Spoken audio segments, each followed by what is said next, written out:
En République du Congo, 1 161 356 enfants seront vaccinés contre la poliomyélite.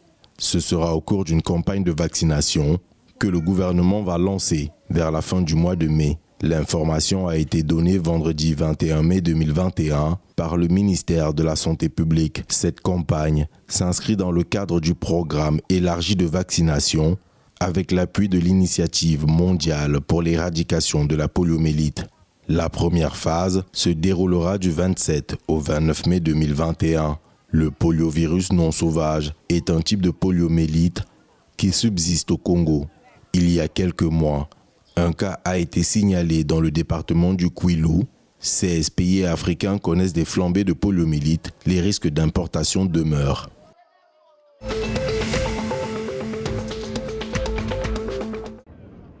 Le syndicat des enseignants du Tchad a appelé le 24 mai 2021 les enseignants des écoles, collèges et lycées publics de la ville de N'Djamena à suspendre les cours dans tous les établissements de la commune à partir du 25 mai jusqu'à nouvel ordre. Le secrétaire général du bureau départemental du syndicat, Dila Maoundodion, constate avec regret que depuis un certain temps, les établissements scolaires de N'Djamena font l'objet de violations intempestives des forces de l'ordre et de sécurité qui tirent les gaz lacrymogènes sur les élèves et les enseignants. C'est notamment le cas du lycée Félix Eboué, le lycée technique commercial, le lycée Amtoukounié, le lycée Gassi et le lycée Walia.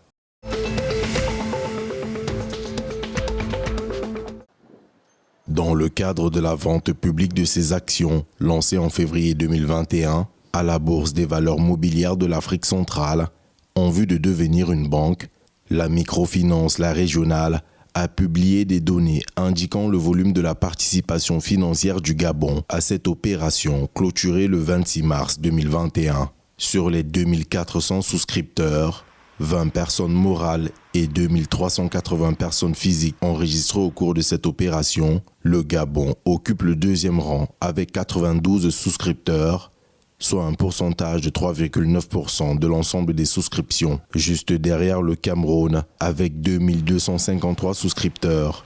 Dans la zone CEMAC, les souscripteurs gabonais se classent devant le Tchad avec 35 actions, le Congo qui compte 9 actions et la République centrafricaine avec 1 action. Tous ces opérateurs ont dans l'ensemble acheté des actions pour 2,58 milliards de francs CFA, sur les 8,23 milliards initialement visés.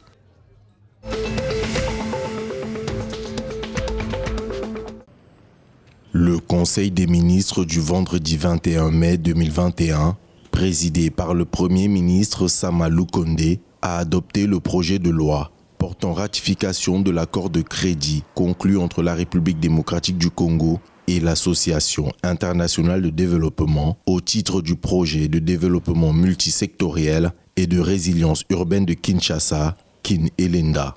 Le Conseil des ministres a également adopté le second projet d'ordonnance portant approbation de l'accord de don conclu entre la République démocratique du Congo et l'Association internationale de développement au titre du projet Kin-Elenda. D'un coût total de 500 millions de dollars, le projet Kin-Elenda a pour objectif d'améliorer la capacité institutionnelle de gestion urbaine et l'accès à certains services et infrastructures, ainsi qu'aux opportunités socio-économiques à Kinshasa.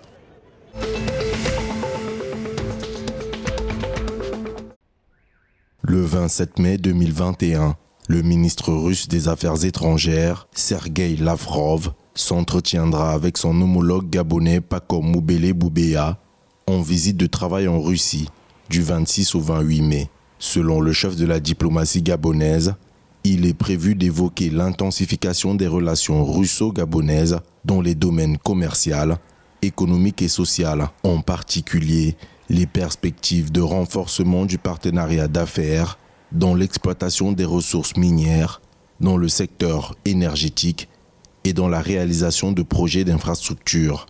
Les deux ministres parleront en plus du règlement des situations de crise et du maintien de la paix en Afrique, de la lutte contre les menaces terroristes et la piraterie dans le golfe de Guinée. Une visite du ministre Paco Moubele Boubea à Moscou, qui intervient dans un contexte où on note une percée russe en Afrique centrale, notamment en République centrafricaine.